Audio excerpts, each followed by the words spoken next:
విశ్వాస భ్రష్టత్వము అనగా ఏమిటి? సంఘములో విశ్వాస భ్రష్టులను ఎలా గుర్తించాలి?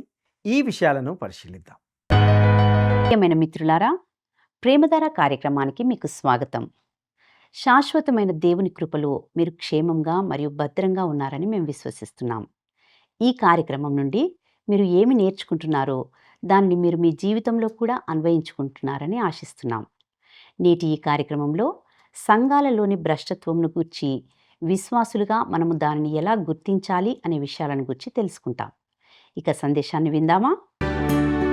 జీవనదిని నా హృదయములో ప్రవహింపచేయుమయా.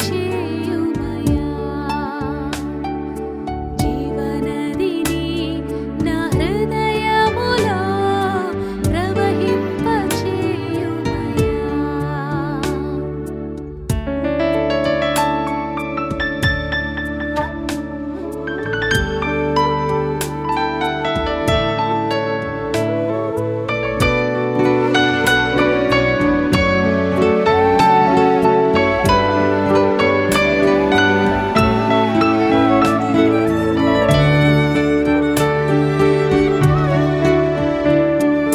శారీర క్రియలన్నీయు నాలో నశింపచేయుమయా. శారీర క్రియలన్నీయు నాలో నశింపచేయుమయా. జీవనదిని నా హృదయములో ప్రవహింపచేయుమయా. జీవనదిని నా హృదయములో ప్రవహింపచేయుమయా.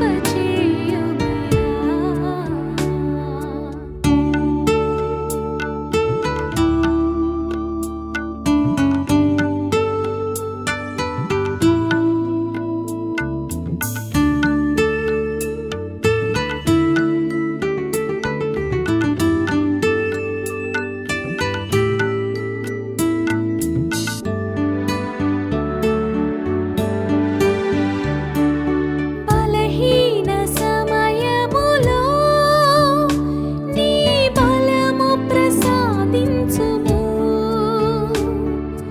బలహీన సమయములో నీ బలము ప్రసాదించుము. జీవనదిని నా హృదయములో ప్రవహింపచేయుమయా.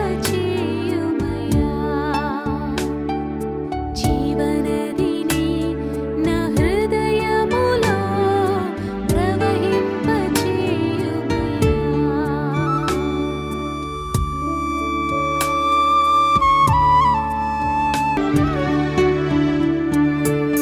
ఆత్మీయ వరములతో నన్ను అభిషేకం చేయుమయా. ఆత్మీయ వరములతో నన్ను అభిషేకం మహాగణుడును రక్షకుడైన యేసుక్రీస్తు ప్రశస్తమైన నామంలో ప్రేమధార కార్యక్రమాలను క్రమంగా వీక్షిస్తున్న ప్రతి ఒక్కరికి శుభములు తెలియజేస్తున్నాం. నేటి మన ఈ పాఠంలో అపోస్తులైన పౌలు తిమోతికి వ్రాసిన మొదటి పత్రిక 4వ అధ్యాయము 1 నుండి 8 వచనాలను ధ్యానించుకోబోతున్నాం. ఇందులో ముఖ్యంగా సంఘములోని విశ్వాస భ్రష్టత్వంను గూర్చి, విశ్వాస భ్రష్టులను గూర్చి తెలుసుకుంటాం. ఇక ముందుగా తిమోతికి వ్రాసిన మొదటి పత్రిక 4వ అధ్యాయము 1-2 వచనాలను గమనిద్దాం. అయితే కడవరి దినములలో కొందరు అబద్ధికుల వేషధారణ వలన మోసపరచు ఆత్మల యందును, దయ్యముల బోధల యందును లక్ష్యముంచి విశ్వాస భ్రష్టులు అగుదురని ఆత్మ తేటగా చెప్పుచున్నాడు. ప్రియులారా, ఈ వచనాలను గమనించారా?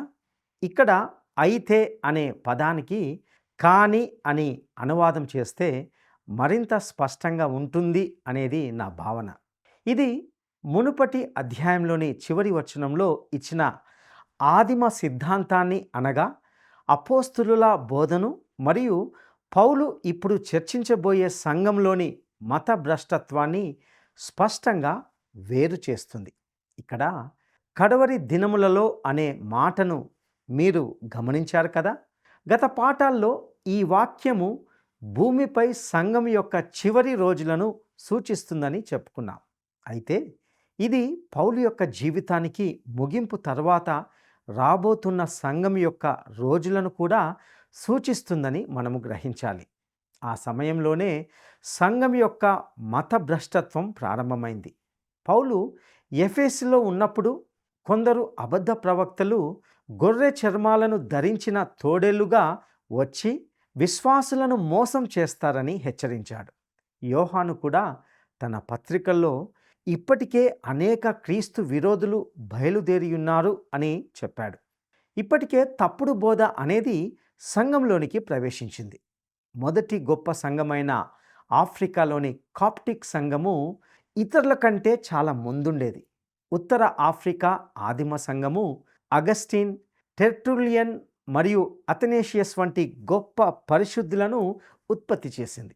కానీ ఆ సంఘము కూడా తర్వాత క్రమంగా తప్పుడు బోధల్లోనికి వెళ్ళి విశ్వాసం నుండి తప్పిపోయింది.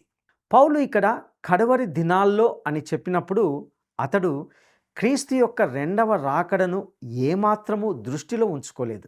అయితే 2 తిమోతి 3:1లో అంత్య దినములలో అపాయకరమైన కాలములు వచ్చునని తెలుసుకొనుము అని చెప్పినప్పుడు పౌలు ఒక సాంకేతిక వ్యక్తీకరణ భావశైలిలో ఈ వాక్యాన్ని ఉపయోగిస్తున్నాడని మనము అర్థం చేసుకోవాలి. ఇది ప్రభువైన యేసు సంఘాన్ని భూమి నుండి తీసుకువెళ్లే ముందు ఉన్నటువంటి ఆ చివరి రోజులను సూచిస్తుంది. ఇక్కడ ఉదహరించిన కడవరి దినములు అనేవి మనము జీవిస్తున్న నేటి దినాలను సూచిస్తుంది. పౌలు తన కాలంలో సంఘము ఎదుర్కొనబోయే దాని గురించి మాట్లాడుతున్నాడు. అదేవిధంగా కొందరు విశ్వాస భ్రష్టులగుతారని కూడా ఈ వచనంలో చెప్పబడింది. అనగా మోసపూరితమైన బోధకులు వచ్చి అనేక మందిని తప్పుదారి పట్టిస్తారని పౌలు ఇక్కడ హెచ్చరిస్తున్నాడు. ప్రియులారా, ఈ విధంగా విశ్వాసులు విశ్వాసము నుండి తప్పిపోవడం జరుగుతుంది అని పౌలు హెచ్చరిస్తున్నాడు. పౌలు 2 తెస్సలోనిక పత్రిక 2వ అధ్యాయంలో కూడా రాబోయే మత భ్రష్టత్వం గురించి వ్రాశాడు. వాస్తవానికి ఈ మత భ్రష్టత్వం సంఘంలో అప్పటికే చాలా కాలంగా ఉండింది మరియు ఇది యుగాంత సమయంలో ఏదో క్రొత్తదిగా ఉండబోదు. అయితే ఇది పెరిగింది మరియు అంతకంతకు పెరుగుతూ కొనసాగుతుంది. క్రీస్తు తన సంఘమును తనతో ఉండుటకు తీసుకువెళ్ళినప్పుడు, అనగా సంఘము ఎత్తబడినప్పుడు పూర్తిగా మతభ్రష్టమైన సంస్థాగత సంఘము మాత్రమే ఈ భూమి మీద మిగిలిపోతుంది. ప్రియులారా, తప్పిపోవడం లేదా భ్రష్టత్వం అనే మాట గ్రీకు భాషలో అఫిస్టేమి అని పిలువబడుతుంది. దీని అర్థం ఏమిటంటే దూరంగా నిలబడడం, తప్పిపోవడం. వైదొలగడం అంటే మీరు వెళ్తున్న దానికి ఒక గమ్యం స్థానం మాత్రమే కాదు, మీరు ఉన్నదానికి ఒక ప్రారంభ స్థానం అంటూ కూడా ఉంటుంది అని దీని అర్థం. మతభ్రష్టులు అయిన వారు ఒక సమయంలో విశ్వాసాన్ని పట్టుకున్నారని ప్రకటించిన వారే, కానీ ఇప్పుడు దాని నుండి దూరంగా వెళ్ళిపోయారు, తొలగిపోయారు. అన్యమతంలో మతభ్రష్టత్వం ఉండదు, ఎందుకంటే వారు ఎప్పుడూ విశ్వాసాన్ని ప్రకటించలేదు. వారు క్రీస్తును రక్షకునిగా నమ్మారని ఎప్పుడూ చెప్పుకోలేదు. వారు ఆయన గురించి ఎప్పుడు వినలేదు. కాబట్టి వారిలో మతభ్రష్టత్వం అనేది ఉండదు. ఎవరైతే విశ్వాసాన్ని ఒకప్పుడు ప్రకటించి తర్వాత దాని నుండి తప్పిపోయారో వారి నుండే, అనగా సంస్థాగత సంఘంలో నుండియే ఈ మతభ్రష్టత్వం వస్తుంది. ఇక ఈ వచనంలో మోసపూరిత ఆత్మలయందు లక్ష్యముంచి అనే మాటను గమనిస్తాం. అనగా ఇప్పుడు ఇంతకీ వారు విశ్వాసం నుండి తప్పిపోవడానికి ఏది కారణమైంది? ఏది వారిని తప్పుదారి పట్టించింది? అది వారు మరింత విద్యావంతులై బుద్ధిమంతులైనందువలన, లేక శాస్త్రీయ అభివృద్ధి కార్యక్రమాలు మరియు పెరిగిన జ్ఞానం విశ్వాసాన్ని ఇక పట్టుకోలేము అని తెలియజేస్తున్నాయన్న కారణంతోనా? అలా కానే కాదు. ప్రియులారా, ఇక్కడ వారు మోసపరచు ఆత్మల యందును లక్ష్యముంచి విశ్వాస భ్రష్టులగుదురని అనే మాట ఎంతో స్పష్టంగా చెప్పాడు. ఇక ఇందులో మోసపరచు అనే పదానికి నిజమైన అర్థం తిరుగులాడుట, అల్లకల్లోలంగా సంచరించడం, మరియు ఇది మోసగాడు లేదా భ్రమింపజేసేవాడు అనే పదం నుండి వచ్చింది. వాస్తవానికి ఇవన్నీ సాతానుకు వర్తించేవి. వారు సాతాను ఆత్మలయందు లక్ష్యముంచుతారు. ఇక్కడ మరొక మాట ఉంటున్నది, అది దయ్యముల బోధలు. అనగా ప్రజలు దయ్యముల బోధల యందు లక్ష్యముంచుతారు. మన భౌతికవాద యుగంలో కూడా ఆత్మ ప్రపంచంలోని విషయాలకు తిరిగి వెళ్ళి దానిపై గొప్ప ప్రాధాన్యత ఉండడం చాలామందికి ఆందోళన కలిగిస్తుంది. మొదటి యోహాను పత్రిక 4వ అధ్యాయము 1వ వచనంలో ఆయా ఆత్మలు దేవుని సంబంధమైనవో కావో పరీక్షించుడి అని క్రైస్తవులకు చెప్పబడింది. ఎందుకంటే ఈ మోసపరచు ఆత్మలు లోకంలోకి వ్యాపించాయి. మొదటి తిమోతి 3వ అధ్యాయము 16వ వచనంలో ఇవ్వబడిన ఆయన సశరీరుడుగా ప్రత్యక్షుడయ్యను, ఆత్మ విషయంలో నీతిపరుడని తీర్పు నొందెను అనే విశ్వాస ప్రమాణాలకు ఈ పరీక్షను అన్వయించాలి. రక్షణకు ఉన్న ఏకైక మార్గము క్రీస్తు యొక్క మరణం మాత్రమే. మరియు ఈ సత్యం ద్వారా మనము ఈరోజు దయ్యాల బోధలను పరీక్షించవచ్చు. తాము విశ్వాసులమని చెప్పుకునే వ్యక్తుల్లో కొందరు దేవుని కంటే ఎక్కువగా దయ్యముల విషయాలపైనే ఎక్కువ శ్రద్ధ చూపేవారుగా ఉంటున్నారు. వారు ఈ విషయంపై చాలా ఆసక్తి కలిగి ఉంటారు మరియు దాని గురించి వారు కనుగొన్న ప్రతి దానిని చదువుతారు. నేటి రోజుల్లో మనము ఆత్మ ప్రపంచంతో కూడిన విషయాలను ఎక్కువగా చూస్తున్నాం. కానీ సాతాను విషయంలో నీవు నేను చేయగల ఉత్తమమైన పని ఏమిటంటే వానికి దూరంగా ఉండడమే. మనము ఈ విషయాల్లో చిక్కుకోకుండా వానితో అతిగా ముడిపడకుండా ఉండాలి. పౌలు మనల్ని దయ్యముల బోధలచే మోసపోకూడదని హెచ్చరిస్తున్నాడు. మనము వాటి నుండి దూరంగా ఉండాలి. ప్రతి ఆత్మను క్రీస్తు దైవత్వాన్ని ఆపాదించి అంగీకరించడం ద్వారా మరియు దేవుడు శరీరధారిగా ప్రత్యక్షమయ్యాడు అని మరియు ఆయన శిలువపై మన కోసం చేసిన విమోచన ద్వారా మనము నీతిమంతులం అవుతాము అనే విషయాన్ని అంగీకరించడం ద్వారా పరీక్షించాలి. ప్రియులారా, తిమోతి పత్రిక 4వ అధ్యాయము 3వ వచనం మొదటి భాగంలో ఆ అబద్ధికులు వాత వేయబడిన మనస్సాక్షి గలవారై అనే మాటను గమనిస్తాం. ముందు వచనంలోని అబద్ధికుల వేషధారణ వలన అనేవారు విశ్వాస భ్రష్టులు, చాలా భక్తిమంతులుగాను మతపరమైన వారుగాను నటిస్తారు.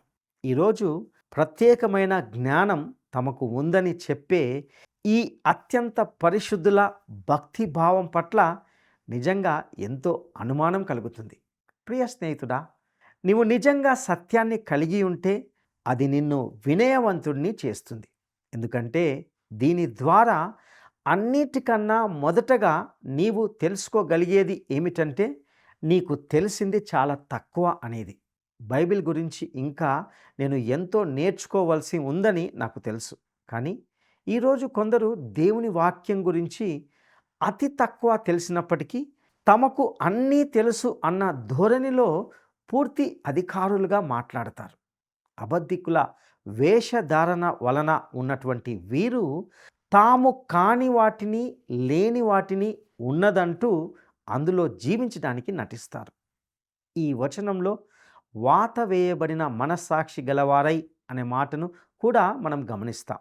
మొదటి తిమోతి పత్రిక 1వ అధ్యాయము 5వ వచనం ప్రకారము కనిపించే సంఘాన్ని వర్ణించే లక్షణాలు ఏమిటంటే పవిత్ర హృదయము నుండి, మంచి మనస్సాక్షి నుండి, నిష్కపటమైన విశ్వాసము నుండి కలుగు ప్రేమయే. కాబట్టి మనము మృదు స్వభావులుగా ఉండాలి. ప్రియులారా, నేటి సంఘాల్లో లైంగిక విషయాల గురించి హద్దుమీరి మాట్లాడుతున్నారు. కొన్ని సంఘాల్లో జరుగుతున్న విషయాలు విన్నప్పుడు నా వెంట్రుకలు నెక్కబొడుచుకుంటాయి. ఇలాంటి పనులు చేయడానికి లేదా మాట్లాడడానికి మనస్సాక్షి వాత వేయబడితేనో లేదా దేవుని వాక్యం నుండి దూరమైపోతేనో తప్ప ఇలాంటివి సాధ్యం కాదు. దేవుని ప్రణాళికలో, ఉద్దేశంలో ఉన్న సంఘము సున్నితమైన మనస్సాక్షిని కలిగి ఉండడం చాలా ముఖ్యం. ఇంతటి తక్కువ స్థాయికి దిగజారకూడదు. ఇక తిమోతికి వ్రాసిన మొదటి పత్రిక 4వ అధ్యాయము 3వ వచనంలోని 2వ భాగాన్ని మనము గమనిద్దాం. వివాహమును నిషేధించుచు సత్య విషయమై అనుభవ జ్ఞానము గల విశ్వాసులు కృతజ్ఞతాస్థుతులు చెల్లించి పుచ్చుకొను నిమిత్తము దేవుడు సృజించిన ఆహార వస్తువులను కొన్నిటిని తినుట మానవలెనని చెప్పుచుందురు. క్రీస్తు కాలంలో కూడా యూదుల్లోని కొంతమంది వేరే భిన్నమైన మత పద్ధతుల్లోకి, వాదాల్లోకి వెళ్ళిపోయారు. ఇది మన కాలంలో క్రొత్తగా కనిపించే విషయం కాదు. ఇది చాలా కాలంగా జరుగుతూనే ఉంది. ఇక మరొక విషయం ఏమిటంటే వివాహమును నిషేధించుట. క్రీస్తు కాలంలో మృత సముద్రం ప్రాంతంలో ఎసీన్లు అనే తెగవారు ఉండేవారు. వారి నుండే డెడ్ సీ స్క్రోల్స్ అనగా మృత సముద్ర ప్రాచీన గ్రంథాలు కనుగొనబడ్డాయి. క్రైస్తవ్యము ఉనికిలోనికి వచ్చినప్పుడు వారిలో చాలామంది పాలస్తీనా సంఘంలో చేరి వివాహము చేసుకోకూడదనే నియమంతో సహా అనేక మత భ్రష్టత్వాలకు కారకులయ్యారు. ఈ వచనంలో ఆహార వస్తువులను కొన్నిటిని తినుట మానవలెనని చెప్పుచుందురు అనే మాటను కూడా మనం గమనిస్తాం. ప్రియులారా, దేవుని వాక్యంలో లేని ఆహార నియమాలను విధిస్తున్న వ్యక్తులు ఈ రోజుల్లో కూడా ఉన్నట్లుగా మనం చూస్తాం.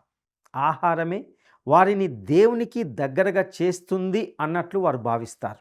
నా ప్రియ స్నేహితుడా, చెడ్డ ఆహారం తిన్నప్పుడు మీకు కడుపు నొప్పి మాత్రమే కలిగిస్తుంది, కానీ అది మీ ఆధ్యాత్మిక జీవితంతో ఎలాంటి సంబంధం ఉండదు. ఇక తిమోతికి వ్రాసిన మొదటి పత్రిక 4వ అధ్యాయము 4-5 వచనాలను గమనిద్దాం. దేవుడు సృజించిన ప్రతి వస్తువు మంచిది. కృతజ్ఞతాస్థుతులు చెల్లించి పుచ్చుకొనిన ఎడల ఏదియు నిషేధింప తగినది కాదు. ఏలయనగా అది దేవుని వాక్యము వలనను ప్రార్థన వలనను పవిత్రపరచబడుచున్నది. దేవుని వాక్యము ఆహారాన్ని ఎప్పుడూ ఖండించదు, దాన్ని మంచిదిగా ఒప్పుకుంటుంది. మీరు ఆహారం కలిగి ఉన్నందుకు కృతజ్ఞత తెలిపినట్లయితే అది మీ శరీరానికి పవిత్రమైనదిగా మారుతుంది. కృతజ్ఞతాస్థుతులు చెల్లించి పుచ్చుకొనిన ఎడల అనే మాటను కూడా ఇందులో గమనిస్తాం. అయితే ఒక విషయాన్ని మీకు జ్ఞాపకం చేస్తాను. కొన్ని ఆహారాలకు నేను కృతజ్ఞత తెలియజేయలేను. కొన్ని ఆహారాలు నేను తిన్నట్లయితే నా శరీరానికి హాని కలిగిస్తాయి, కాబట్టి వాటికి నేను కృతజ్ఞత చెప్పలేను. ఉదాహరణకు, ఒక ప్రదేశంలో గిలక పాముగా చెప్పబడే ఒక రకమైన పాము మాంసాన్ని డబ్బల్లో అమ్ముతారని విన్నాను. అది ఒక విశిష్టమైన ఆహారం అని చెప్పుకుంటారు. అలాంటి సర్ప మాంసాన్ని మీరు గనక నాకు వడ్డన చేసి దానికి కృతజ్ఞత తెలియజేయమని కోరితే నేను చేయగలనో లేదో నాకు తెలియదు. కానీ ప్రియ స్నేహితుడా, మీరు దానికి కృతజ్ఞతతో ప్రారంభించగలిగితే అది ఏదైనా సరే తినండి, అది తినదగినదే.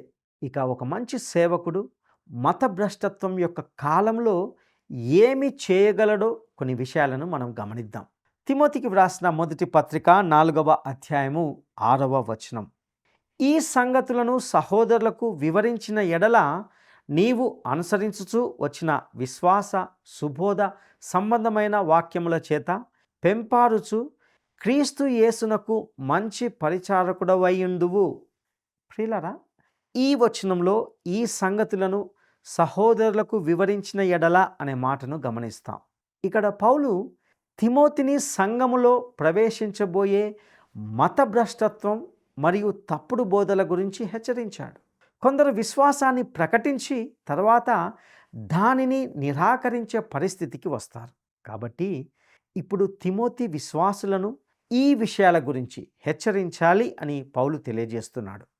ఇక అదేవిధంగా ఇక్కడ పౌలు తిమోతిని ఉద్దేశించి క్రీస్తు యేసునకు మంచి పరిచారకుడవైయుందువు అని అంటున్నాడు. ప్రతి విశ్వాసి కూడా దేవునికి ఒక సేవకుడు. కానీ ఇక్కడ పౌలు తిమోతిని దేవుని వాక్యమును బోధించే బోధకుడిగా భావించాడు. ఇది కొందరికి దేవుడు ఇచ్చిన ఆత్మవరం, కొందరికి ఇవ్వబడలేదు. కానీ విశ్వాసులు అందరూ కూడా సేవకులే అని మనము గ్రహించాలి. ఈ వచనంలో విశ్వాస సుబోధ సంబంధమైన వాక్యముల చేత పెంపారుచు అనే మాటను కూడా గమనిస్తాం. అనగా ఈ విధంగానే ప్రభువులోని ఒక విశ్వాసి దేవుని వాక్యంలో వృద్ధి చెందాలి. ఆహారం లేదా ఇతర బాహ్య ఆచారాల గురించి చాలా ఆలోచించడం ద్వారా మనము దేవునికి ప్రియులం అవుతామని భావించకూడదు. బదులుగా విశ్వాసులమైన మనము మన ఆధ్యాత్మిక ఆహారము, విశ్వాస సుబోధ సంబంధమైన దేవుని వాక్యము చేత నింపబడాలి, పోషించబడాలి.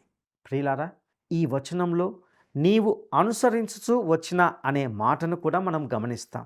ఇంతకీ ఈ మాటల నేపథ్యం ఏమిటంటే, కొంతమంది వ్యాఖ్యానికులు ఎఫెసులోని అనేక తప్పుడు మతాలు మరియు సాతాను క్రియల మధ్య యవనస్తుడైన తిమోతి కూడా వాటిలో చిక్కుకునే ప్రమాదం ఉందని భావించారు. కానీ పౌలు తిమోతి ఈ సత్యాలను పొందుకొని వాటి మధ్యలో నిలిచినందుకు అతన్ని ప్రశంసించాడు. పౌలు తిమోతికి మతభ్రష్టత్వం మరియు తప్పుడు బోధల గురించి హెచ్చరించాడు. అయితే తిమోతి తప్పకుండా ఇంకా కొన్ని విషయాలను విసర్జించాలని సూచిస్తున్నాడు. ఇక తిమోతికి వ్రాసిన మొదటి పత్రిక 4వ అధ్యాయము 7వ వచనాన్ని గమనిద్దాం. అపవిత్రములైన ముసలమ్మ ముచ్చటలను విసర్జించి దేవభక్తి విషయంలో నీకు నీవే సాధకము చేసుకొనుము. ప్రియులారా, ఈ వచనంలో అపవిత్రములైన ముసలమ్మ ముచ్చటలను విసర్జించుట అనే మాటను మనము గమనిస్తాం. మన చిన్నతనంలో పెద్దలు మనకు చెప్పిన అనేక సామెతలు, సలహాలు గుర్తున్నాయని అనుకుంటున్నాను. ఎవరైనా ఒక వ్యక్తికి అనారోగ్యం కలిగినప్పుడు దాన్ని జయించడానికి వివిధ రకాల మనుషులు వివిధ రకాల ఆహారం గురించి సలహాలు మనకిస్తుంటారు. ఒకరి సలహా మరొకరి సలహాకు విరుద్ధంగా ఉంటాయి. ఒకరేమో ఎక్కువ పళ్ళు తినమని చెప్తే మరొకరు అసలు పళ్ళే తినకూడదని చెప్తారు. ఒకరు తేనె తీసుకోమని చెప్తే మరొకరు దానికి దూరంగా ఉండమని సలహా ఇస్తారు. అయితే మనుషుల సలహాలు వినడానికి బదులుగా మనము మాత్రము పరమ వైద్యునైన దేవుని మాట వినాలని, మన వ్యాధిని ఆయన చేతుల్లోనే వదిలేయాలని నిర్ణయించుకోవడం మంచిది. అదేవిధంగా దేవభక్తి విషయంలో నీకు నీవే సాధకం చేసుకొనుము అనే హెచ్చరికను కూడా ఈ వచనంలో గమనించగలం. తిమోతి తన జీవితంలో దేవుని యందలి భక్తిని ఆచరించాలి అని అంటున్నాడు. చాలామంది ప్రజలు చేయకూడని వాటిపైనే ఎక్కువ దృష్టి పెట్టి దైవభక్తిని ఆచరించడంపై తక్కువ శ్రద్ధ వహిస్తారు. ఇక తిమోతికి వ్రాసిన మొదటి పత్రిక 4వ అధ్యాయము 8వ వచనాన్ని గమనిద్దాం. శరీర సంబంధమైన సాధకము కొంచెము మట్టుకే ప్రయోజనకరమగును గాని దైవభక్తి ఇప్పటి జీవ విషయంలోను రాబోవు జీవ విషయంలోను వాగ్దానముతో కూడిన దైనందున అది అన్ని విషయములలో ప్రయోజనకరమగును. ప్రియులారా, ఈ వచనంలో శరీర సంబంధమైన సాధకము కొంచెము మట్టుకే ప్రయోజనకరమవుతుంది. ఈ మాటను జాగ్రత్తగా గమనించాలని కోరుకుంటున్నాను. ఇక్కడ కొందరు పౌలు శారీరక వ్యాయామాన్ని తక్కువ చూపుతున్నాడని భావిస్తుంటారు. నేనైతే ఆ విధంగా అర్థం చేసుకోవడం లేదు. పౌలు ఎఫెసులో 3 సంవత్సరాలు గడిపాడు. అక్కడ ఒలింపిక్ క్రీడలు జరిగే భవ్యమైన కొలీజియం అనగా పెద్ద క్రీడా ప్రాంగణం ఉండేది. ఈ స్టేడియంలో 1,00,000 మంది కూర్చోగలరు మరియు తరచుగా అక్కడ పరుగు పందాలు జరుగుతుండేవి. పౌలు కొరింథీ రాసిన మొదటి పత్రిక 9వ అధ్యాయము 24 నుండి 27 వచనాల్లో పరుగు పందాల ఉపమానాన్ని ఉపయోగించి క్రైస్తవ జీవితానికి అన్వయించాడు. పౌలుకు వ్యాయామం గురించి తెలుసునని నేను నమ్ముతున్నాను. పౌలు 2000 సంవత్సరాల క్రితము క్రీస్తు యొక్క సువార్తను నడుస్తూ ప్రకటించాడు. అతడు బస్సు లేదా కారులో ప్రయాణం చేయలేదు. గుర్రం లేదా గాడిదపై కూడా స్వారీ చేయలేదు. పౌలు నడిచాడు. మరియు రోమన్ సామ్రాజ్యం అంతటా కూడా అతడు ప్రయాణం చేయడానికి బలమైన శరీరం అవసరమైంది. అతడు ఎక్కువగా జాగింగ్ చేయకపోవచ్చు, కానీ చాలా ఎక్కువగా నడిచాడు అని చెప్పగలను. పౌలు శారీరక వ్యాయామం కంటే కూడా భక్తిపై ఎక్కువ దృష్టి పెట్టడానికి గల కారణం ఎఫెసీ ప్రజలు క్రీడలు మరియు అథ్లెటిక్స్ వైపు ఎక్కువ శ్రద్ధ చూపించేవారు. మన దేశంలో కూడా ఇదే పరిస్థితి. మన నగరాల్లో పెద్ద క్రీడా స్టేడియాలు ఉన్నాయి మరియు అనేక విశ్వాసులు దేవుని విషయాల కంటే కూడా క్రీడలకే ఎక్కువగా ప్రాధాన్యత ఇస్తుంటున్నారు. కొందరు సంఘ నాయకులు వేసవి కాలంలో ప్రార్థన సభల కంటే కూడా క్రీడా మైదానంలోనే ఎక్కువగా సమయం గడపడానికి ఇష్టపడుతున్నారు. పౌలు శారీరక వ్యాయామం తప్పు అని చెప్పడం లేదు. అతడు అన్ని విషయాలను సరి అయిన దృక్కోణంలో ఉంచుకుందాం అని చెప్తున్నాడు. ఇక ఈ వచనంలోనే ఇప్పటి జీవ విషయంలోనూ రాబోవు జీవ విషయంలోనూ వాగ్దానంతో కూడిన దైనందున అది అన్ని విషయములలో ప్రయోజనకరమగును అనే మాటను మనం గమనిస్తాం. ఇంతకీ దీని భావం ఏమిటంటే, శారీరక వ్యాయామం మీకు ఈ జీవితంలో మాత్రమే సహాయపడుతుంది, కానీ దైవభక్తి అనేది అన్ని విషయాల్లో ప్రయోజనకరం అవుతుంది.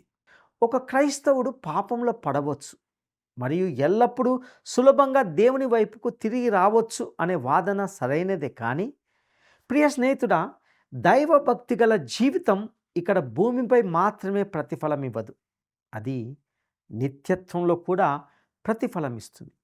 తప్పిపోయిన కుమారుడు దూరదేశానికి వెళ్ళి ఎంతో నష్టపోయాడు.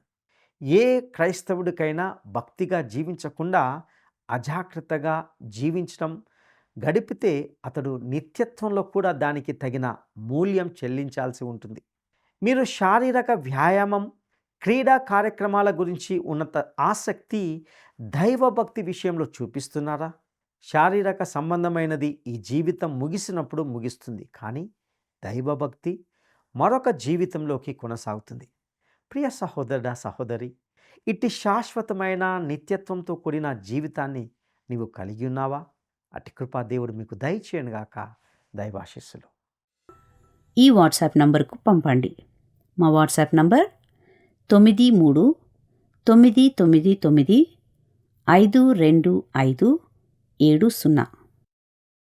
ఈరోజు బైబిల్ అధ్యయన కార్యక్రమం మీకు ఆశీర్వాదకరంగా ఉందని మరియు మీరు దాన్ని ఆస్వాదించారని తలుస్తున్నాం. మీకు ఏవైనా ప్రశ్నలు కానీ, సందేహాలు కానీ, లేక ప్రార్థనా మనవులు కానీ ఉంటే క్రింద ఇవ్వబడిన ఫోన్ నంబర్కి కాల్ చేయడానికి సంకోచించకండి. మీ అభిప్రాయాలను మేము ఎంతో విలువైనవిగా భావిస్తున్నాం. మీ ఫోన్ కాల్ కోసం మేము వేచి ఉంటాం. దేవుడు మీకు తోడయుండి నడిపించునుగాక. ఆమేన్. ఈ కార్యక్రమం మీకు నచ్చిందా? అయితే వెంటనే మిస్డ్ కాల్ ఇవ్వండి. బహుమతి పొందే విజేత మీరే కావచ్చు.